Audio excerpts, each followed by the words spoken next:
After two fatal crashes of Boeing 737 MAX, a federal agent served a grand jury subpoena Monday seeking information from an aviation flight controls expert and consultant as part of a sweeping and aggressive criminal investigation into the jet's certification.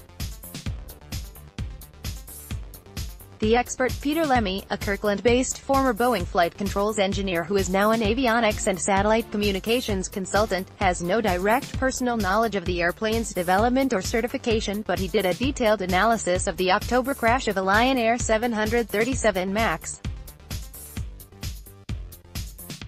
He was extensively cited as an expert in the Seattle Times, and subsequently in multiple press accounts, including in the New York Times.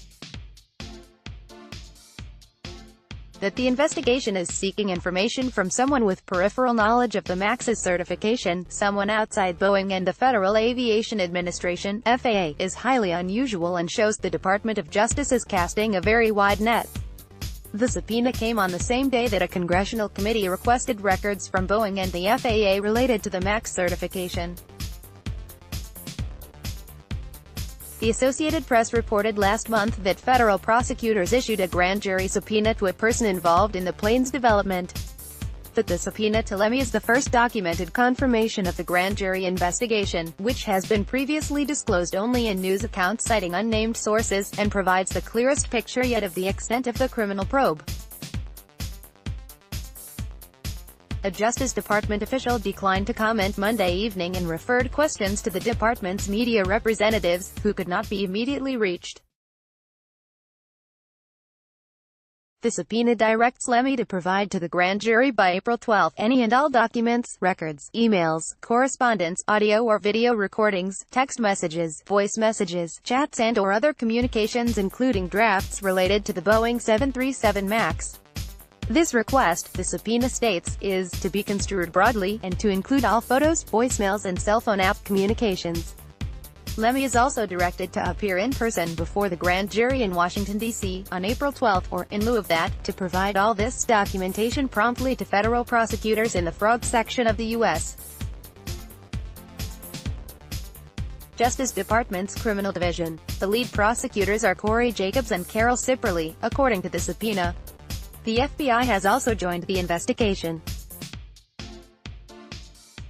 Lemme said the subpoena was served by a special agent from the Seattle field office of the Department of Transportation's Inspector General. In a phone interview, Lemme said he will fully comply. Prosecutors in grand jury proceedings are forbidden from discussing the proceedings.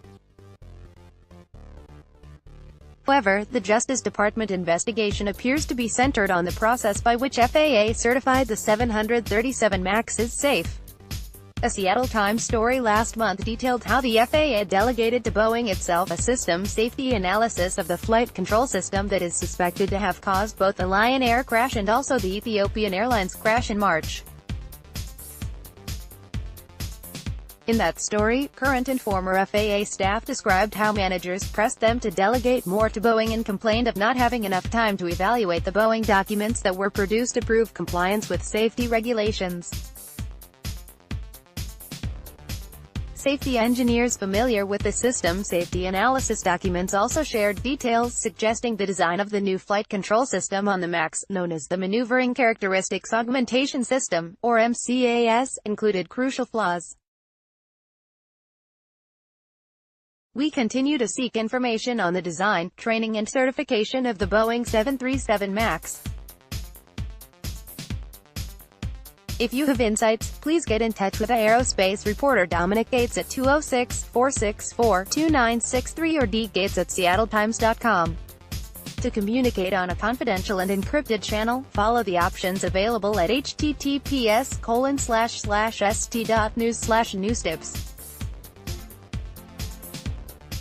Last week, Boeing outlined a software fix that addresses all the details criticized in the story, but the company denied that the original design was inadequate and characterized the changes as merely making the MCAS more robust. The two jet crashes, which killed a total of 346 people, have already spurred multiple civil lawsuits against Boeing. However, criminal investigations into the U.S. aviation industry, including federal oversight of airplane manufacturing and airline operations, are rare, in part because of the long-standing belief that a civil enforcement system better promotes candid reporting of concerns without fear of criminal repercussions. Those criminal cases that have occurred have focused on false entries and misrepresentations. The fraud section of the Department of Justice handles cases involving sophisticated economic and corporate crime, including complex white-collar crime throughout the country. For example, it oversaw the prosecution of the Volkswagen emissions scandal. On Monday, the House Committee on Transportation and Infrastructure requested records from Boeing and the FAA as part of its investigation into the 737 MAX certification process. The committee also announced that it has established a whistleblower webpage and encouraged any current or former officials or employees of Boeing and the FAA who are familiar with the MAX certification program to share any information. The website allows people to submit information anonymously, the committee said. Understanding where things went wrong is critically important because tragedies like this should not happen, said Committee Chairman Peter DeFazio, DOR.